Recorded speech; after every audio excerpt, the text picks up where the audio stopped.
Broadcast was stopped. I can't do both. Okay, so I want to continue reading.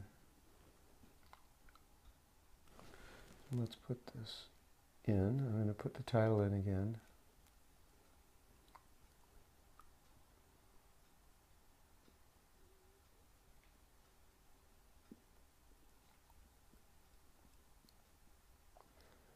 It's going to be Prayer Seminar 7, Part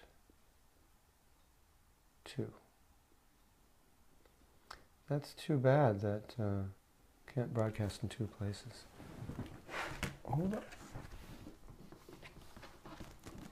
I have to send a message. I wonder if Guru Nishta actually told people we're going to be on Facebook.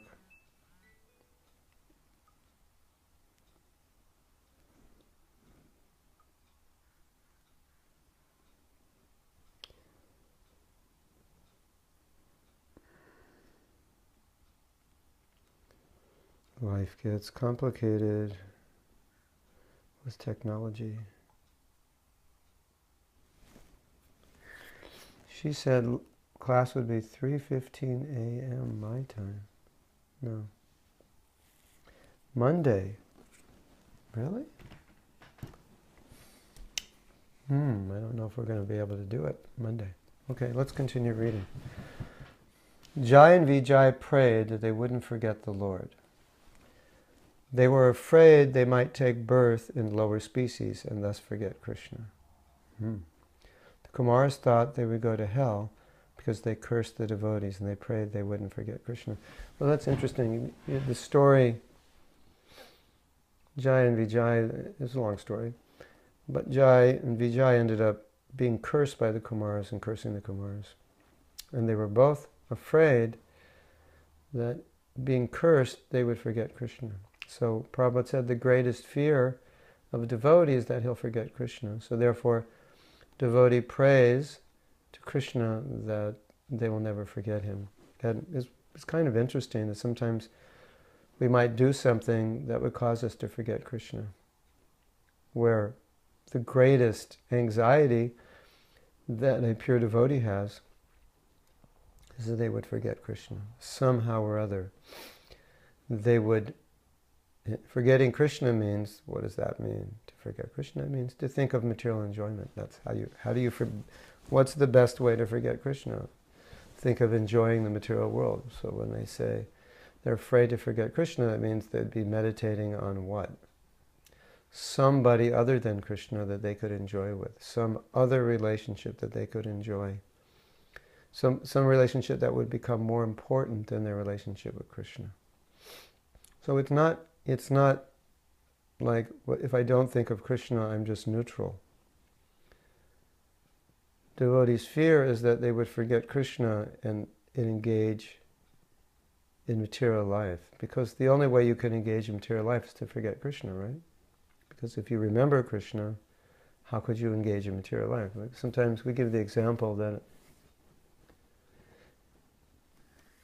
if a criminal wants to do something criminal, and they're planning, let's say they're planning to rob a bank. So they walk into the bank.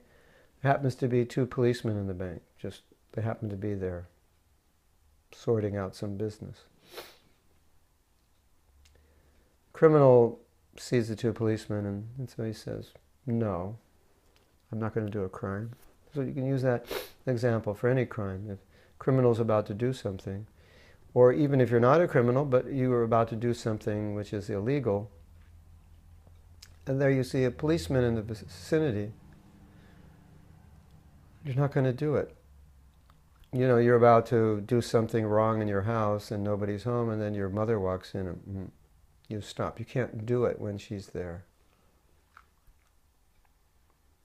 I'm saying, as teenagers, we had this experience. Or, you know, if you can't do anything wrong when someone who knows it's wrong is going to punish you for it. So, if one wants to enjoy sense gratification, and Krishna's there, one can enjoy it. So what's the psychology? The psychology is that in order to enjoy the material world, we have to push God out of the picture, because God sets the standard of justice, of right and wrong. And if He's there, I can't do it because I'll feel guilty, because He's looking. So a devotee doesn't do anything wrong, so therefore they always want to bring Krishna in because of the relationship. But if you want to enjoy sense gratification, if you want to break the principles of religion, of God, then you don't want God looking at what you're doing, because it ruins it. You can't do it. You'll get arrested, you get punished, or you'll just feel guilty. Or maybe your mother comes home and she sees you doing something and she won't stop you, but you feel guilty because you know it's the wrong thing and you can't really enjoy it now because she's around. So when we say forget Krishna, forgetting Krishna is a conscious act. We push Krishna out so that we can enjoy the things that Krishna doesn't want us to enjoy. Because if we bring Krishna in, then there are certain things that he says are sinful, that are wrong, and if we want to enjoy those things, don't want to think about that. Then you might say, well, what about the situation where people bring God in and they want to enjoy? So they're not enjoying anything which is outside of what they believe God allows them to enjoy. So then they want to bring in God to help them enjoy. So the remembrance of Krishna is not really an affection or relationship as much as it's in Krishna being their servant, or God being their servant. So, and a devotee, he doesn't want to remember Krishna that way. And a devotee doesn't want to forget Krishna, because forgetting Krishna becomes a disaster, and forgetting Krishna means I'll be bound by sense gratification. So when a devotee says, Krishna, I always want to think of you, thinking of Krishna also means thinking how to serve. Like sometimes we give this example, we'd say, please make me a particle of dust at your lotus feet. And that's a poetic expression of saying, please make me an instrument of your desire, of your service. Please just engage me as you like. So that's the aspiration of a devotee, to bring Krishna into the center of his life and do whatever he wants. And so, please help me to always remember you. That's what it means. And the fear of forgetting Krishna is the fear of engaging in material life and then having to take another birth. Again and again and again, outside of bhakti, without devotional service. So it's interesting. I always found this interesting. Vijay and Vijay were offered that they could be devotees for 7 births, and they'd be non-devotees for 3 births. And my initial feeling was, well, we're devotees in the material world, so we're okay. And so if I have to take, if I asked you, it will take you 7 births to go back to Godhead, or 3 births as a non-devotee, then you can go back to Godhead. I think most of us would take the 7 births. Why would we want to become non-devotee? And they took the non-devotee. Prabhupada said that they wanted to get it over with and get back to their position. Interesting. And I believe Prabhupada said that they thought as a devotee that it's possible they could fall into Maya and forget Krishna. They didn't want to take a chance being in the material world that long. So they decided, let's take 3 births as a demon, and then we can go back to our post sooner. Interesting, isn't it? Okay. I'm going to turn on chat. If you have any questions.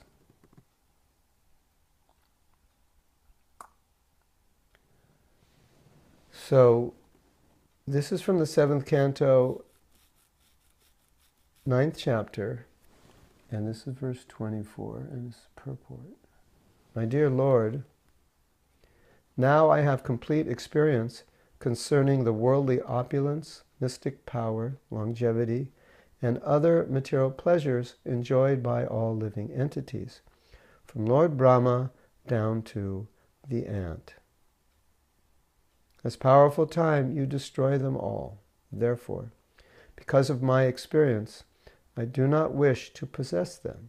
My dear Lord, I request you to place me in touch with your pure devotee and let me serve him as a sincere servant. I think this must be the perhaps the prayers of Prahlad Maharaj.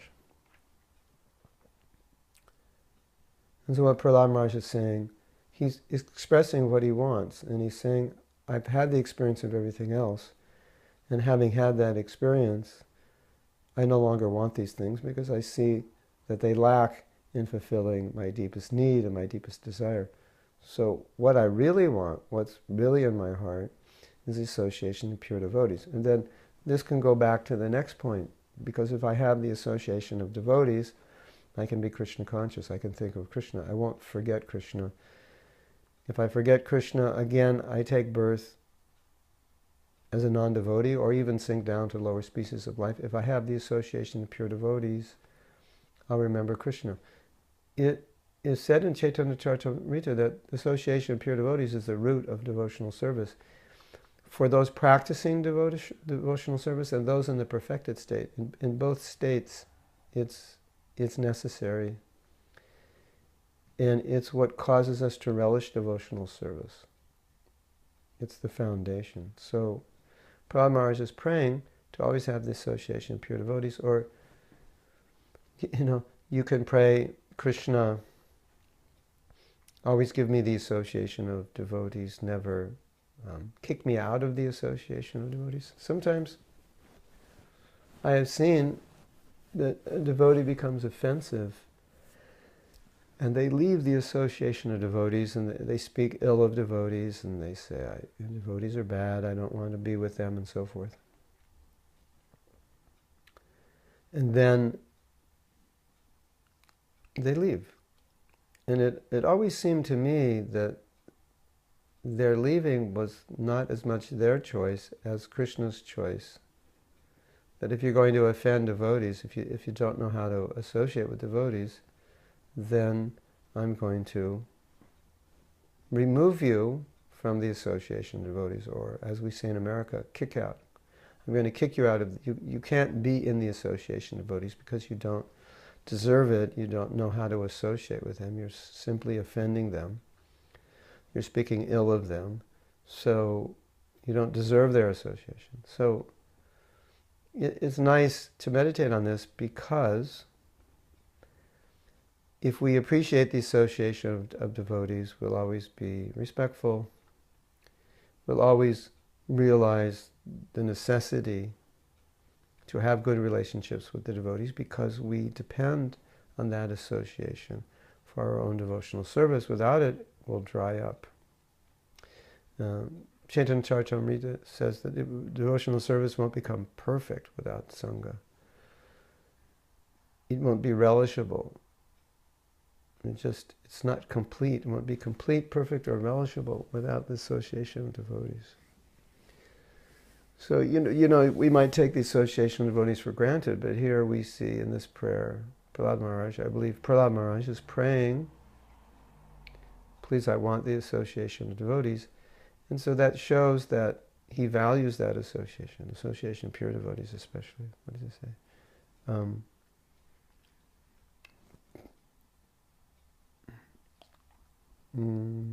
What did I read?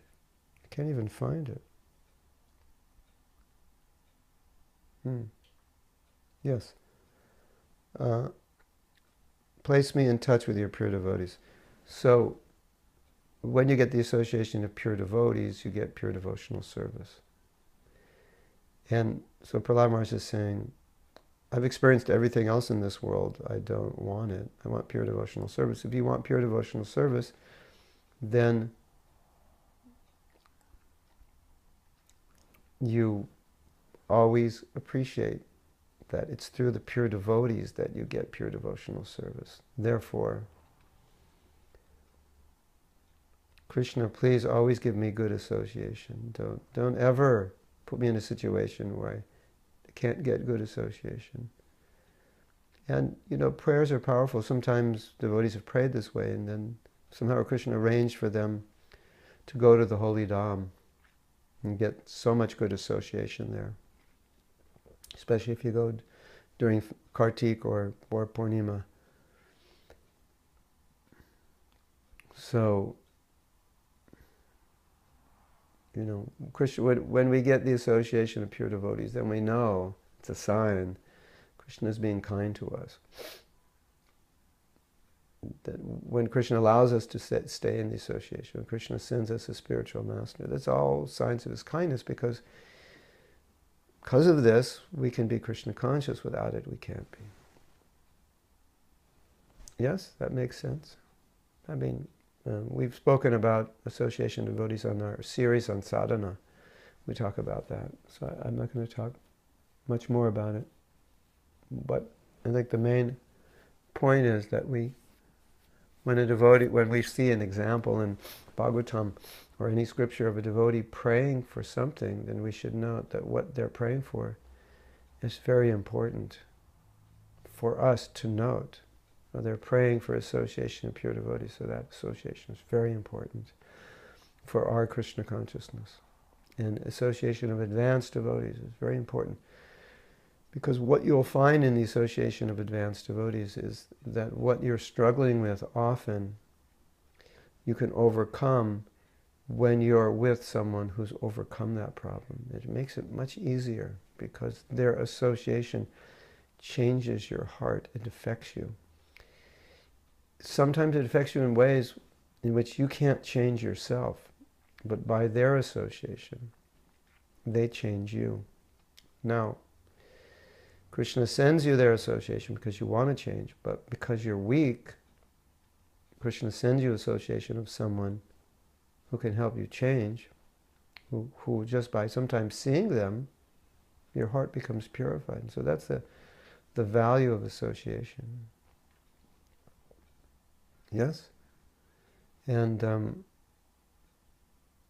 could you imagine, let's say for a weekend, you had Prabhupada's association. Like you went to a temple where Prabhupada was staying, and you went on a morning walk, then you went to Bhagavatam class, and then at 10 o'clock Prabhupada was having a darshan, then you got to sit in the room, and then at noon you got to give him a massage, and sometimes he spoke to you, and then you served him prasadam.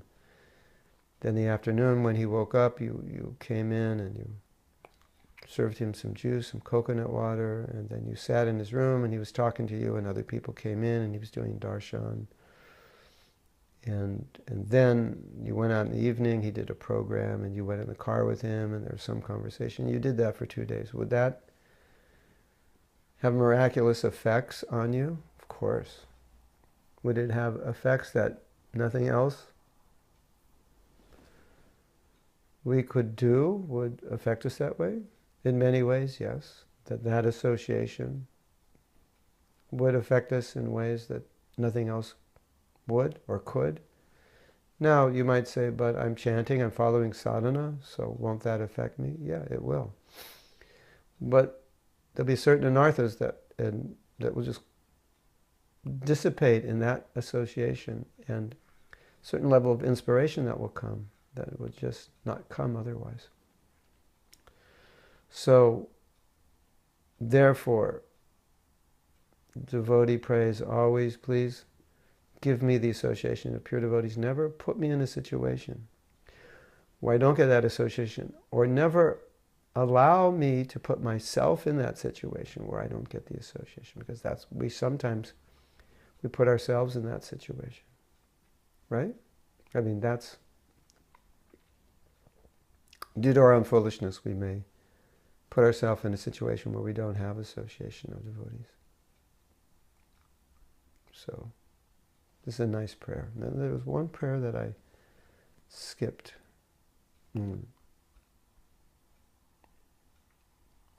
It's not that relevant, that prayer. It's by Daksha, not very elevated.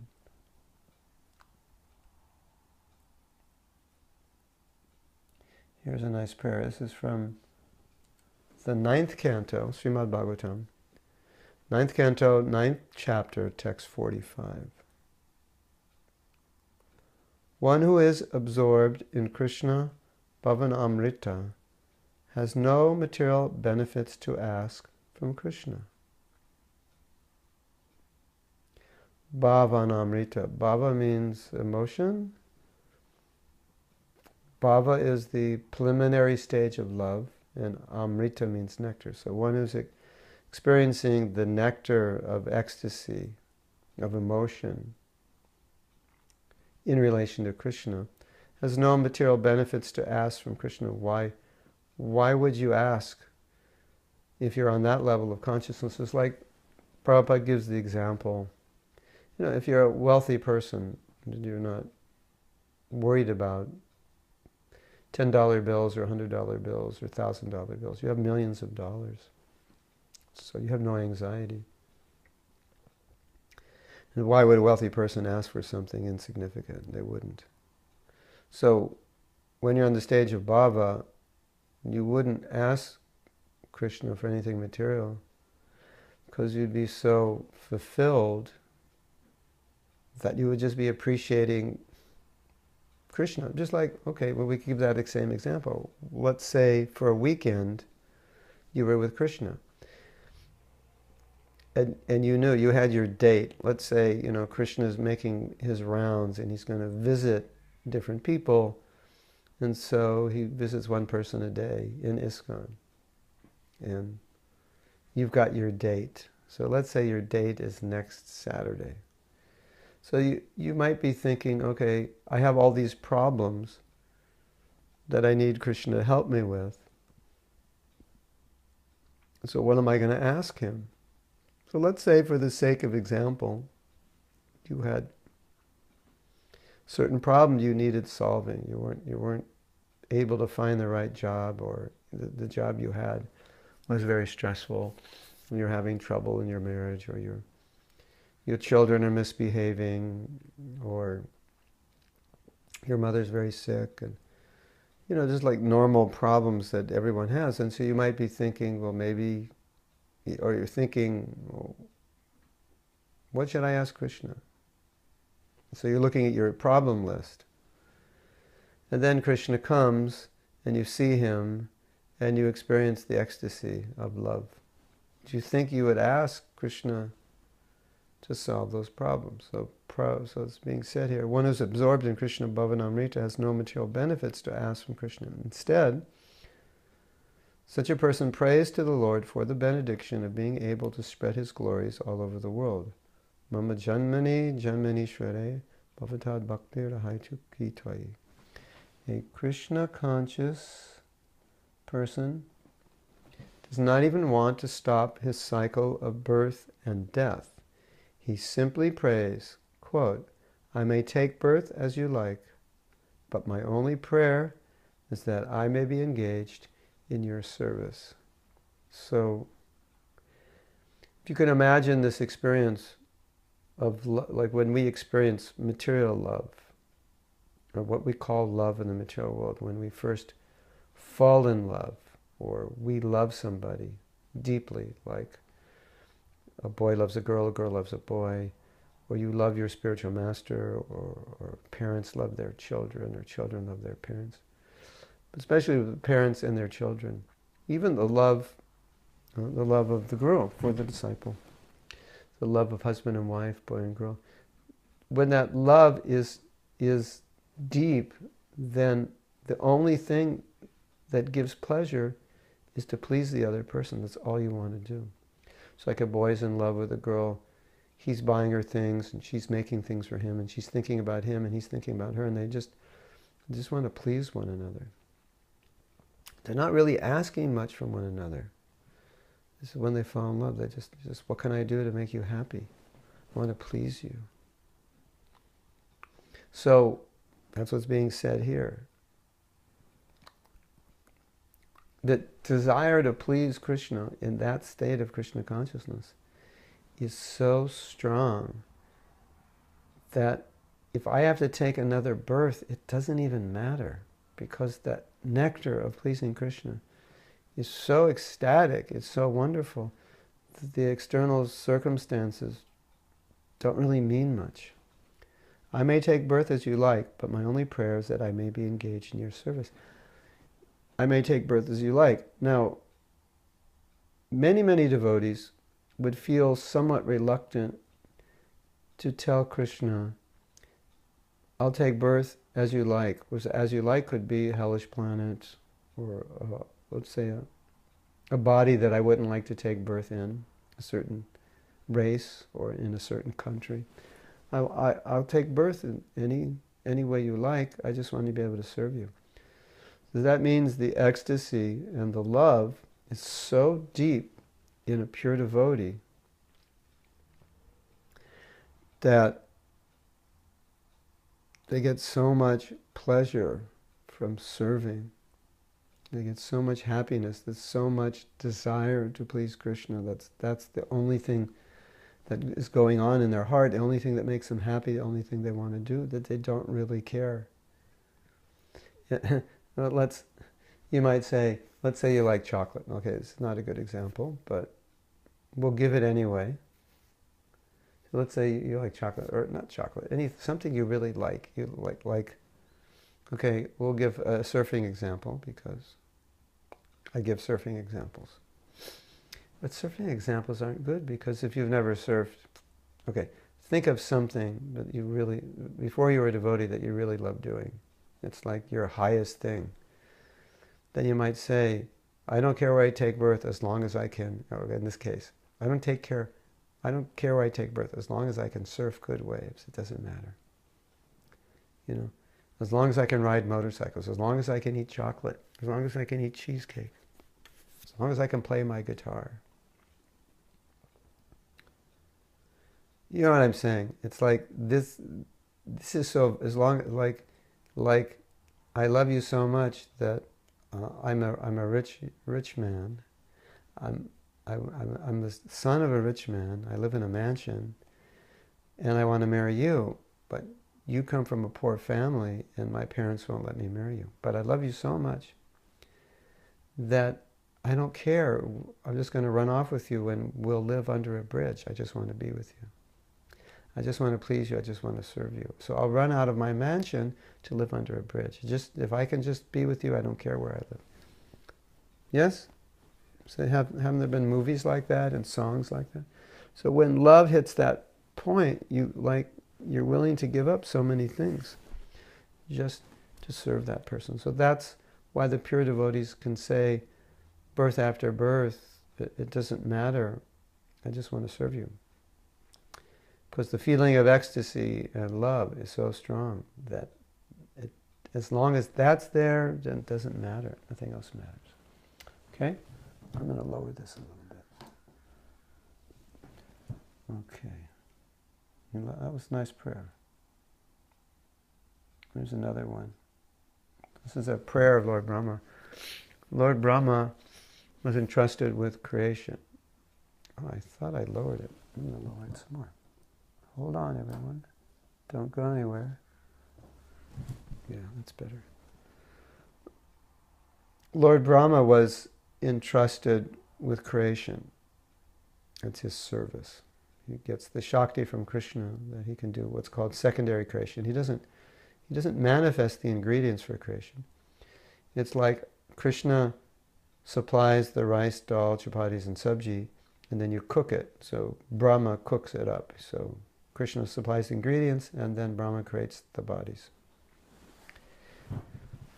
He doesn't create the planets, he doesn't create matter, but then he's given the power to create the different forms. So once he was given this assignment, at the time he was given this assignment, he prayed that what I'm going to do, it's basically nobody does this but him. You know, you imagine this is your position. Your position is that you're creating everything in the world except the planet. Now the planet's here, matter's here, but everything else you're creating, all the various species. So then Brahma thought, I'm in the highest position in the material world, and Krishna wants me to do this service. So being in this position, I could easily become proud because I'm creator and controller, and basically he's the father of all living entities. He's in the topmost position. And so he thought, I'm so empowered that I could become proud of this power.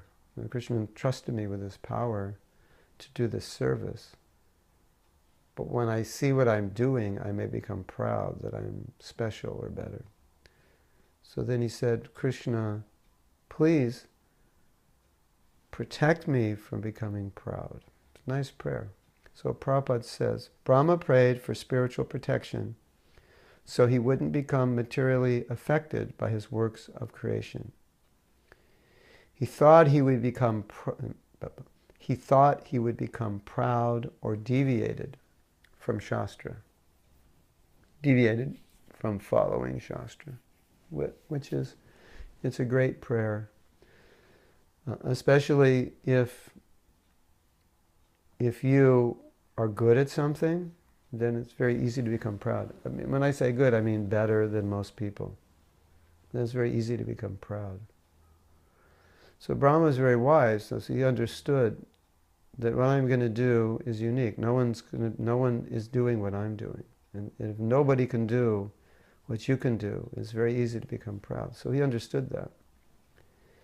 And he understood also that if he becomes too proud, then it's going to deviate him from Shastra. You know, sometimes someone becomes proud and they say, why do I need religion?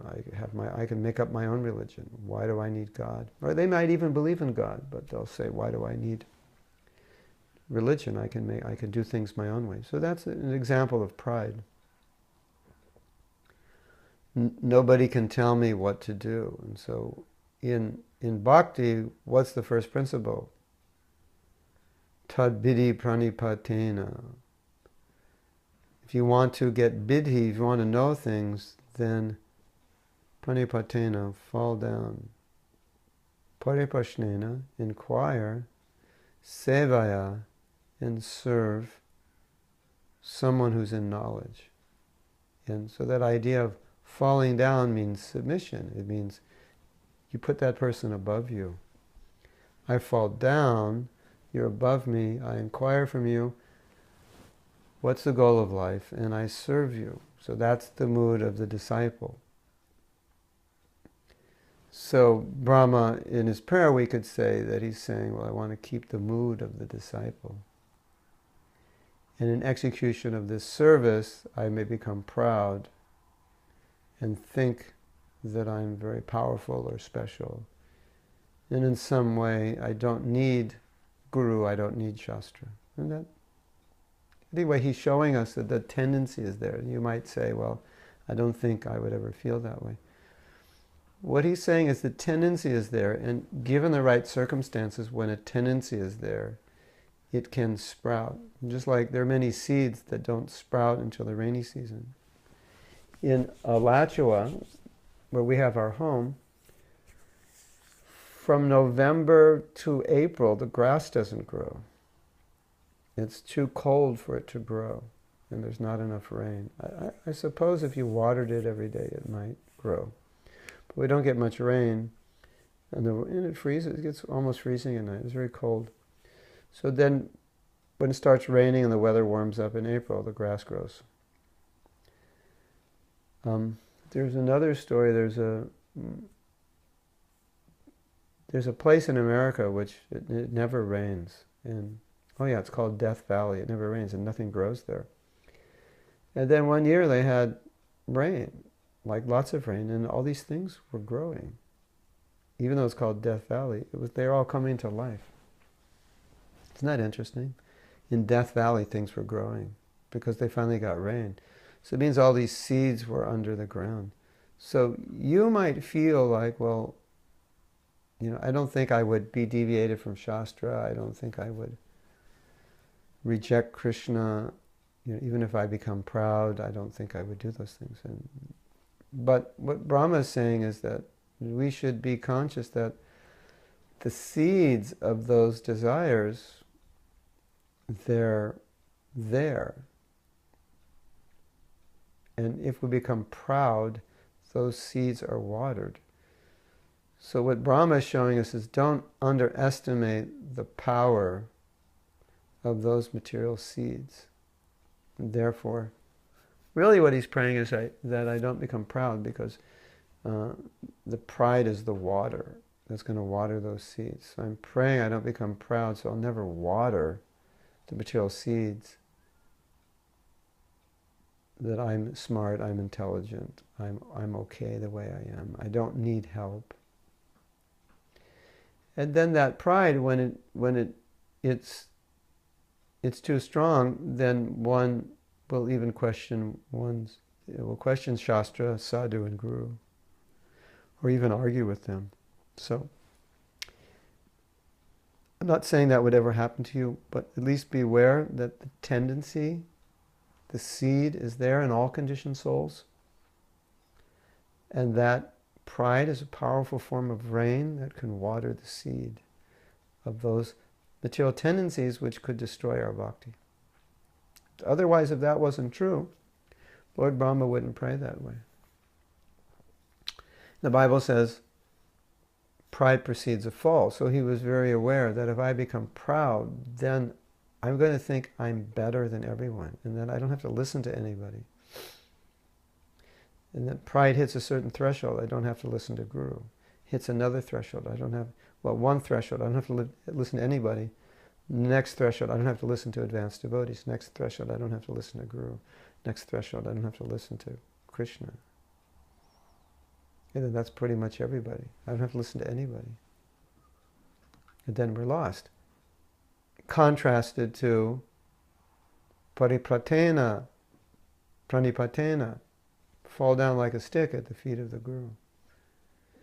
And then Prabhupada said, sitting at the feet of the Guru, you don't think that you know anything, because you listen to him, he knows, and you learn from him. And if you think you know something, then you hear from him and you think, I don't know, I don't agree with that. Because you can't approach the Guru with that challenging attitude. Well, what you said is okay, but there's also this and that. I mean, that in material discussion, like how to do service, that is there. Well, spiritual master may suggest, he said, why don't you do this? And you might say, well, I think it would be better if we do this. That's fine, that's using your intelligence. But in terms of Shastra, direct instruction, that is, as Prabhupada said, you come as a fool. So fool obviously is the opposite of being proud. You come as a fool that I don't know, and therefore I can listen. So that's the prayer, that's the idea. Nice prayer, huh? Here's another prayer. Oh.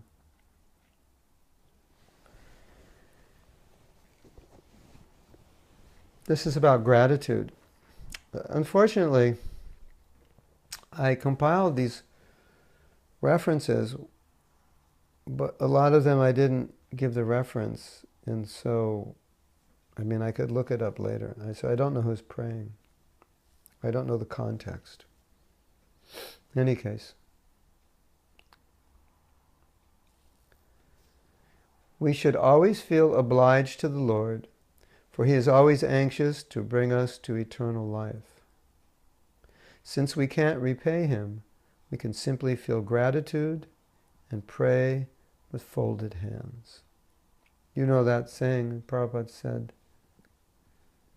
He said, we can never repay the spiritual master, so we always try throughout our whole life to repay him, so we feel indebted, but we can never repay the debt, so we'll always feel indebted. So our whole life we're just trying to pay back a debt and that we'll never be able to pay, but still we try to pay it back. The debt's too big for what he's given. So spiritual master represents Krishna, and Krishna is the ocean of mercy, so he gives us Krishna consciousness. So Krishna consciousness is so valuable, we don't have anything that's equivalent to that value. But what the spiritual master wants is that we try to pay it back, following his instructions and serving his mission. So our whole life is dedicated to trying to pay him back. That's the idea. Since we can't repay him, we can simply feel gratitude and pray with folded hands. So that's the other aspect. Not that Prabhupada's saying we don't try to repay him, but we always feel appreciation that I'll never be able to repay you. It's like, let's say I loan you $1 million, and I say, well, just pay me back 100,000. That'll be fine. Well, you'll always be grateful, right? You could never pay me back the million anyway. So that's not a good example, is it? Because if you had $1 million, you could pay me back $1 million. I give you something that's so valuable, so rare, so precious. And there's nothing you could do that's equivalently valuable or precious. So therefore you're always feeling grateful that I've given you something so valuable and you could never reciprocate. So we always appreciate Srila Prabhupada, what he's done, the sacrifice he made. And in that appreciation, it inspires us to serve. So if the appreciation is there, you'll always, always, always give more and more and more. You'll never stop giving because you're always trying to pay it back. That's the idea. Yes? Yeah, that's the idea. So we should always feel grateful. Every time you read Prabhupada's books, you should always feel grateful that Prabhupada did that. That he stayed up at night to write those books for us, to give us what we're reading now, this most important nectar. And so important for us and insightful, necessary, deep, going right to the core of what we need to purify our heart. So one aspect of prayer is to be grateful. It's just to express gratefulness. That's you can offer prayer. That's my dear spiritual master, my dear Prabhupada, my dear Lord, my dear Mahaprabhu Nityananda. I'm always in awe and veneration of the great gift you offered me, the great mercy that I've been allowed to receive. And I pray to always appreciate it and to be able to utilize it in your service. Something like that. You just go to bed feeling grateful no matter what, that you have devotional service, you've been given devotional service. And that gratefulness will keep you going the next day, and the next day, and the next day. A lot of times the problem is that things are difficult, so when things are difficult, then we tend to see what's not going well. And we look in our heart and we see so many anarthas, and then we think, this is not good. It's negative, it's depressing, can be depressing. But if we feel grateful that at least I have the process of bhakti, even though I have anarthas, but I have the process of bhakti, so the process of bhakti will eventually cure me of my anarthas, right? So I have this, so I'm always grateful. And that gratefulness becomes inspiration. So it's very important. A lot of us run into problems in our devotional service. Things don't go well externally and they don't go well internally, and our minds are spinning in different directions and harming us and like that. But I think more gratefulness is a cure for this kind of thinking, because the opposite of gratefulness is we're focused on what's wrong. This is wrong, that's wrong, this is wrong, that's wrong. It's an unhealthy stage of Krishna consciousness. So we should focus on what we have and appreciate it. And that will help us tremendously in overcoming many problems. Because so many problems, they show up they take birth in the field of lack of gratefulness. Even I have so many problems, or so many things are wrong, but still I have Krishna, I have my spiritual master, I have Prabhupada, I have association of devotees, I have Prabhupada's books, I have prasad, I have so many things. I think from Prabhupada's perspective, oftentimes when devotees would express difficulties, that he would be surprised, maybe we could say even shocked, that how devotees are feeling so many negative things, although they're swimming within the ocean of devotional service. They have kirtan, they have japa, they have bhagavatam, they have sangha, they have deities, they have so many things. And still, they're expressing so many problems. So, what are they focusing on? Where's their consciousness? You're in the ocean of nectar and you're focused on what's wrong with the ocean of nectar. No, there's a bubble in the ocean of nectar, and that's what you're focused on. So that's something to consider. If we're really facing a lot of negativity in our consciousness, that be more appreciative of what we have. Because where there's lack of appreciation, then you tend to see what's lacking, what's wrong, what's missing, what's not good. And if we focus on that, it just drains us. Then it's like when you're focused on the negative and you're trying to attain Krishna consciousness, it's like paddling in a boat upstream, because the negative is pushing you. It's pushing you down. So pray to be grateful. And what's said here, it was said,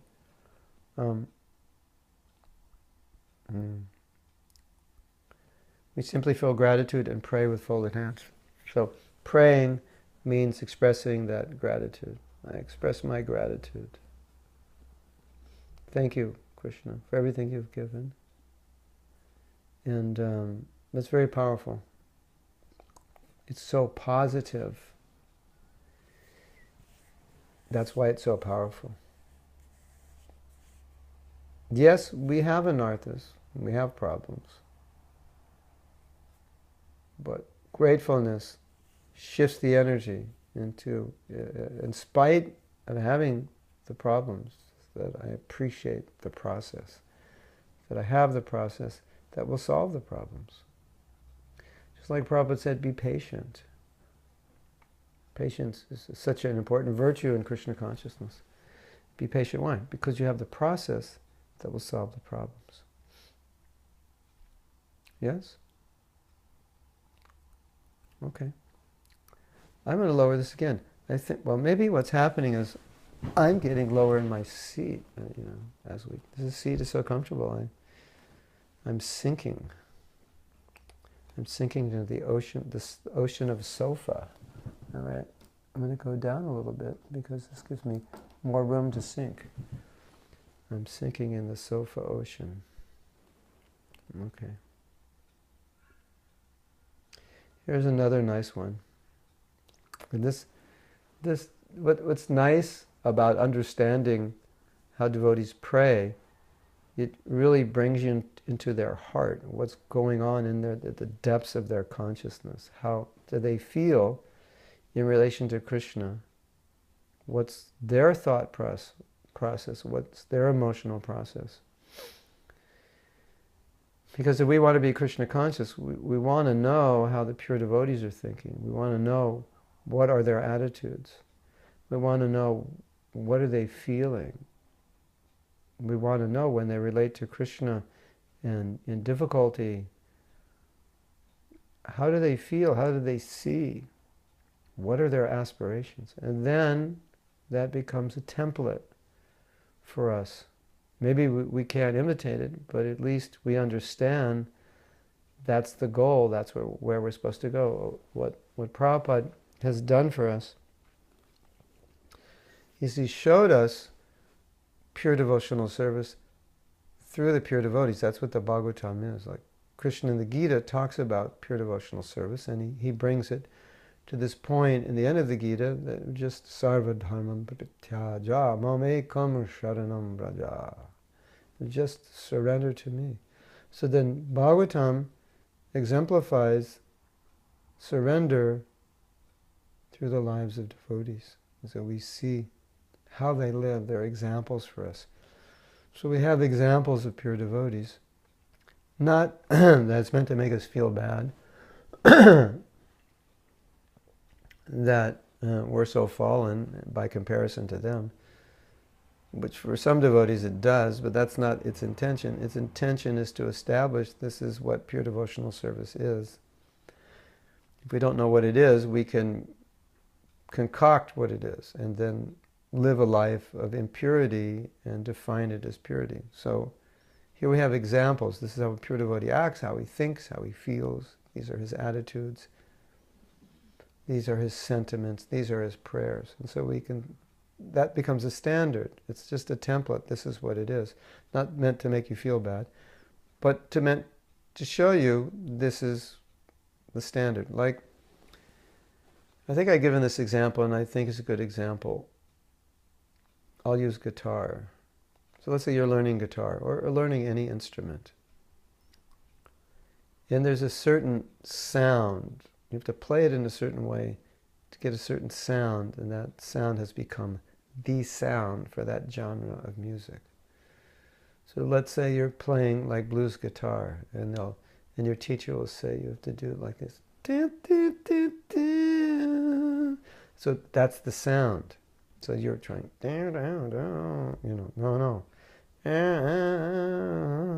no, that's not it. Visually, you're doing what you just saw him do, but the way you're holding it with your finger, the way you're hitting the string with your pick, what you're feeling, everything, it's not the way he's doing it. It's not what he's feeling. So he says, okay, here, I want you to listen to this song. And next week, when you come, I want you to be able to play the lead part in that song, and I want you to get it to sound exactly like him. So that's your template, that's your standard, right? Now, if you don't know that, then you go and join a blues band, and you're playing, and everybody's not happy with you because you're not doing it right. You're just doing it your way, and and your way isn't the right way. So there's a standard. So in any most professions, they have standards. So that's what Prabhupada's doing. So here's the standard. That was a preface. I didn't even read this. This is a preface to what I'm going to read now. A pure devotee doesn't pray for liberation. He thinks he is fit to be sent to the lowest region of hell. Wow. So then if you ask, why doesn't a devotee pray for liberation? He says, because he doesn't feel that he's qualified for it. Now, liberation here means he doesn't pray to become free from birth and death because he doesn't feel qualified. He feels, I should actually be sent to hell. Isn't that amazing? He prays for pure devotional service, but he doesn't pray to be free from birth and death because he doesn't feel that he deserves it. Amazing, isn't it? You see, as a devotee becomes advanced, he becomes humble. As he becomes humble, he thinks, I'm fallen. And it's interesting, he thinks he's fallen when he's not fallen. And because he's becoming advanced, he's thinking he's fallen. He's becoming advanced, he's thinking he's fit to go to hell. When we're not very advanced, we think, I'm fit to go to Vaikuntha. I'm chanting 16 rounds. If I don't go to Vaikuntha, I want my money back. I want my rounds back. I want exchange. I want all that time back that I spent. It's like I deserve. And so the prayer of gratitude is, I don't deserve. I'm grateful. So if Krishna wants to liberate me and I feel I'm not qualified, then there'll be gratitude. So this point we're making here, whereas the devotee thinks I'm fit to be sent to the lowest regions of hell. There's so much gratitude because Krishna is not going to send him to hell. So he's also, it doesn't say it here that he's grateful, but you can see that that's what's going on.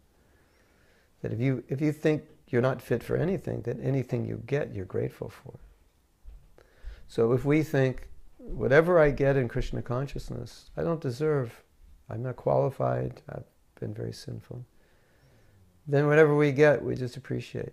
Every association, every person we can associate with, every devotee, every mantra we chant, every morsel of prasadam, whatever we get, we appreciate. I'm unfit for any of this. I don't deserve any of it. I'm not qualified for any of it. And even if Krishna doesn't send me to Vaikuntha, well, I don't deserve to go there.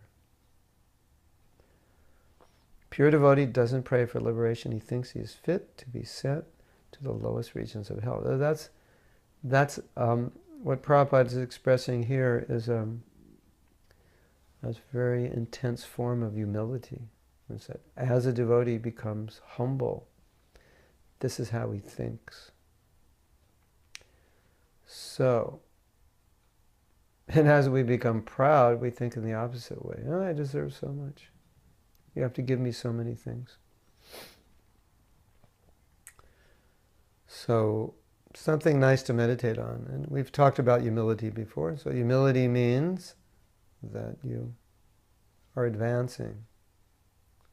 You're thinking yourself lower than others, undeserving, unfit.